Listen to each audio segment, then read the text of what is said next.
ఆయన పక్కన పెట్టుకుని చెప్పాలి, ఆయన నలిగిపోయారు. జైల్లో చూశాను ఆయన.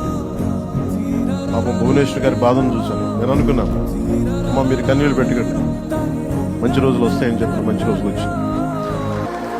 వారికి మనస్ఫూర్తిగా వారికి నా హృదయపూర్వక శుభాకాంక్షలు. మీరు అద్భుతమైన పాలన ఇవ్వాలి అందరికీ మనస్ఫూర్తిగా నేను తెలియజేసుకోవచ్చు.